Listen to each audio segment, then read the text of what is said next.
Hi YouTube, what's up? It's Eric, and this is my 15th month on testosterone, as in 10 and 5. Low dose testosterone, woohoo! This is my update, and I'm gonna be doing like a physical update, and then I'm gonna talk a little bit about other stuff that's going on in my life. So if you just want the physical stuff, I'm gonna get right to it. Let me just introduce myself. So I am on low dose testosterone because I feel that I am neither wholly male or female, and I want to masculinize myself. Of course, I was assigned female at birth, so all my life I lived as a woman, and I am now transitioning to something a little bit more masculine. We'll see how far we get when we get there. So, long story short, I've been on 25 milligrams, which is high for me, but it's low for everybody else. I've been on that for like 4 months now, after being on lower doses for approximately 11 months. So I spent something like a year on like tiny doses of testosterone, and then I ramped up to 25, and I haven't looked back since. I'm kidding, I've looked back at videos plenty of times. Anyways, so first thing I want to discuss is a voice drop, which I think I had one. I think I finally had my voice drop. Hallelujah. I guess I feel like my voice can go deeper now, and that I'm able to use that when I'm just talking to people, which is hella happy. I really wanted a voice drop. It's one of the main reasons I ever went on T. And I'm gonna keep going until I like hit the voice that I feel like would be most natural for me. I already feel super better about speaking. I enjoy hearing myself speak. I like how deep it goes, and I think that every once in a while I would just talk and then smile for no apparent reason, just for the pleasure of hearing something more like approximately correct coming out of my throat than anything else, and people just don't know what I'm happy about. So there's that. I have grown immensely in size. I did one of those comparisons. I really did it very low tech. So what I did is I opened one of my older videos, right, on this side of the screen, and then I opened up another tab and I dragged it so it's on this side of the screen, and then I kind of ran them both to the point where I was taking my shirt off, and then I compared, and then I was like, holy shit, because I have put on, it's not so much in terms of kilograms, it's just in terms of my frame that has really massively changed. So I don't know how to video edit, but maybe I'll try. I don't want to promise, but if you want to see my change, so you just go ahead and do what I just told you that I did, and you'll be able to see it. Because look, I'm going to take my shirt off, because I always do. So this is what I look like when I flex, and this is my brand new white binder. It's very nice. It's from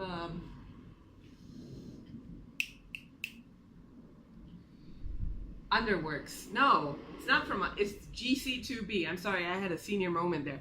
Okay, so it's a binder from GC2B. It's 2XL. It's wonderful. It's beautiful. It's white. It's like totally invisible under clothes, but okay, let's go for this. So this is me when I flex, and this is my back. Yeah, it's great. I know, I look great. And this is my tubby tummy. Yeah, and let me just go a little bit backwards so you can see like my frame. Yeah, I got those back. We're gonna talk about this in a moment. Yeah, so this is where I'm at right now, and if you go back and check like my first video or something, you will notice like, holy shit, how much I've put on in terms of muscle and just sheer size, and just being kind of built and kind of buff, and like so happy. Okay, so that wasn't my initial what do you call that, goal going on testosterone, but it has happened because I work out very consistently and I eat semi alright food, so I did grow. Yeah, so so there's that, and I was really happy about that, to see that change.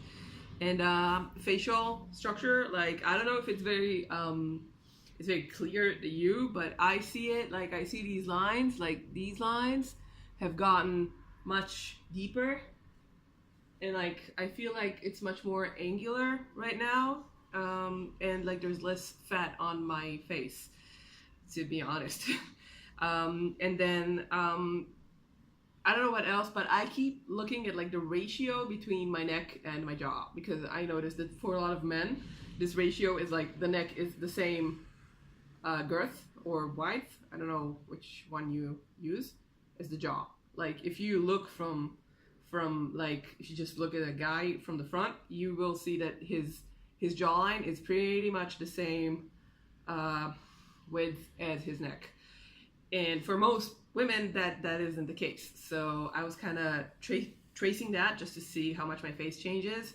And I can't say that I've seen something very obvious, but I think it's like closer to the same thing. Okay, what else? I've been getting consistently more hairy. It's in my genes. I won't be able to help it. My brother is a fur ball, and so is my dad, and so is every other guy in the family with my father's DNA. So I'm gonna take you guys to see my legs right now. So yeah, I'm sorry about that. So oof, that's a lot of sunshine. Let's do this somewhere else. So this is too little sunshine.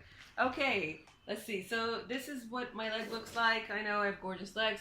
So you can see that it kind of starts here, and then the hair used to stop around here like a year ago, and now I have hairy knees, but check it out, doesn't stop.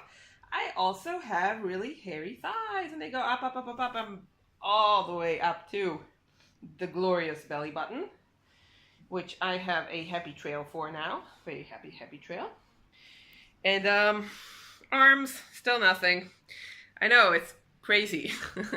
Okay, now as far as my facial hair is going, it's actually grown quite a lot. I actually have like a full mustache now, and it's kind of starting to patch around here, but I can't stand that on myself. It just doesn't work for me in my head at all. Like, it makes me feel very weird. Like, maybe if I knew more non-binary people who rocked the beard but still had breasts, I would be more okay with that, but I'm not, so I just plug it. Which is my own choice. Not everybody has to roll with that. It's me. I don't have a mullet. Look, it's a cool hair. It's not a mullet. Let me just take it to the side. It looks terrible when I do it up like that. Okay, so we've done like the physical that you can see. Acne is pretty much gone. I got a burst of it every time I changed my dosage, and then it fades away to something like this, which isn't too bad. It isn't perfect. I had perfect skin when I was not fucking with my hormones artificially, but I get some zits now. Okay, so here's that. I have been eating so much. I am so hungry all the time. And I have a shit ton of energy. And it used to be that if I didn't sleep 8 hours a night, I would be just I want to say knackered, because I've been watching a lot of British YouTube. But I guess US people don't say that. Okay, so I've been, it used to be that if I didn't sleep 8 hours a night, I would be just tired, just crushed the next day. And that is not the case for me. Like tonight, I didn't sleep the time that I usually sleep, but I was able to pull myself together and still function through my tiredness, lethargy, what do you call that? Which is better than it used to be for me, but I'm still like not sharp without sleep. I don't think anybody is. Okay, so I got more energy. I have to say that this stamina thing, like for me, I used to be like borderline anemic or lightly anemic, or I'm not sure what the terms are, but I used to have like low hemoglobin in my blood and just be out of breath really, really easily. And I used to think it's because I don't train endurance or stamina at all. And it's gotten a lot better. But I have to say that I started playing basketball this year, so could be the basketball playing a big part of that, but I still get winded like a lot faster than all the other girls because it's a women's team. So I get winded a lot earlier before anybody else does, and it's not really good for my weight or my size. Like, I am short of breath. Okay, no, I don't smoke. I used to, but not heavily, but I quit. So I don't, it shouldn't be about that. Okay, what else?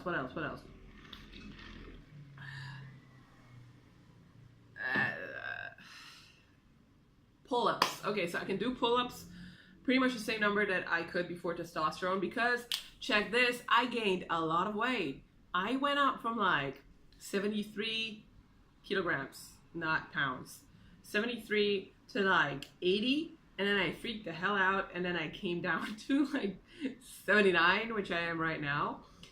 But that's an extra like 6 or 7 kilograms that you have to pull up. So while I feel like I've gotten a lot stronger, I haven't progressed, and also I haven't been training particularly that. So you know, it sucks for me, but I'm gonna have to do it someday if I want like the 10 pull-ups that I've always wanted. Gonna have to get to that. Okay, so let's do TMI. Okay, so the thing with the TMI is you mute the video if you know me from real life, and if you think that we weren't gonna discuss this anyway. This is for, like, you know, trans people, other non-binary people, other people going on testosterone that just want to know what's gonna happen to them. So if you're family, if you know me, if we wouldn't be talking about this in the real world, please just mute the video, and when I go like this, you can unmute it again, okay? So please mute. 1, 2, 3, mute. Great. So now that we're all strangers here, so I have stopped getting my period, like, I think 1 month after I went up to the 25 milligrams a week, a day of topical gel that I just apply it every day. So I think I stopped getting it, but I didn't want to say that I stopped getting it because it's always been like a little bit late, and I didn't want to say I stopped getting my period and then get it the next day, because that happened to me, like, that I said that I was late and then I just got it. So no, officially no period for like 3 months now. Am I thrilled about it? It's cool. Like, it's cool. I never used to terribly mind having a period in the first place. It's not something I'm dysphoric about. I didn't get even the menstruation, PMS, I got some back pain, which is, it's nice not to have that. Which is, you know, it's cool. I could take it or leave it. I guess when you're looking at like fertility issues, that fertility might be an issue for me in the future, but as I am not particularly looking to carry a child, that doesn't really bother me right now. I suppose it will when I will want to have children, but you know, I'm 32, so might be soon, might be late, I don't know, and I'm not currently thinking about that. Anyways, sex and intimacy feel different. Yeah, they really do. I don't want to go into much detail because it is the internet, but it does change your preferences and what you enjoy. And mainly, if it changes how you feel about your body, it might make like having sex easier for you, or more enjoyable, which is, I guess, the thing for me. Again, I don't want to go into it too much. If you really want to know and you're transitioning or you're considering, just text me, and if you have a particular question, I might answer it if it's not too private. I might also not answer it. Okay, what else? Let's see. Bottom growth. I'm not going to give you guys pictures because I don't do that, but I'm going to say that it's not cis looking anymore. And you should definitely Google it and just be okay with what you see if you want to go on testosterone, because it's a big change. Not big, but it's a medium-sized change that you need to be aware of. Okay, like, I think I'm witty, but I'm not. But you guys are still watching, and you're like, oh. Okay. So there's that. Body odor has changed. Libido has massively changed, like massively. I didn't used to have any, and now I get freaky every day. Like, I get, you know, the desire to get freaky every day, but I don't actually do it. I'm still having my issues. Okay, all right. Yeah, so we're back from the land of too much information, and we're gonna do the voice comparison because we never did it, and I think I have a voice drop, so I'm super excited about that. All right, so why is the measure of love lost? Why is the measure of love lost? Now let's do the long one. So these are the journeys I wish to record, not the ones I made, but the ones I might have made, or perhaps did make, in some other place or time. I could tell you the truth, and you will find it in diaries and maps and logbooks. I could faithfully describe all that I saw and heard and give you a travel book. You could follow it then, tracing those travels with your finger, putting red flags where I went. This is Jeanette Winterson, Sexing the Cherry, one of the best books in the world. Now, let's go for Mar Elkan Ana. This one is Hebrew because Hebrew is my native language, and I know that if you speak different languages, it kind of changes your pitch. So we're just going to go for the Hebrew now. ההבדל בין איש ומלאך הוא פשוט. המלאך הוא בעיקר מבפנים, והבן אדם הוא בעיקר מבחוץ. כה אמרה אנה, בת השש, המכונה לעתים מחברונת, זום או גיל. בגיל 5 הכירה אנה את מלוא תכליתה הוויה. היא ידעה את משמעותה של אהבה, והייתה ידידה ועוזרת אישית של מר אל. בשנתה השישית הייתה אנה תיאולוגית, מתמטיקאית, פילוסופית, משוררת וחובבת גינון. אם הפניתם אליה שאלה, הייתם זוכים תמיד לתשובה בבוא הזמן. לעתים התשובה הייתה משתהה שבועות או חודשים, אך בסופו של דבר, בשעה הנראית בעיניה, הייתה התשובה ניתנת, ישירה, פשוטה וקולעת. מר אלקן אנה, Mr. God, this is Anna speaking, and this is a lovely, lovely book by a guy called Finn. And that's it. We're gonna finish now.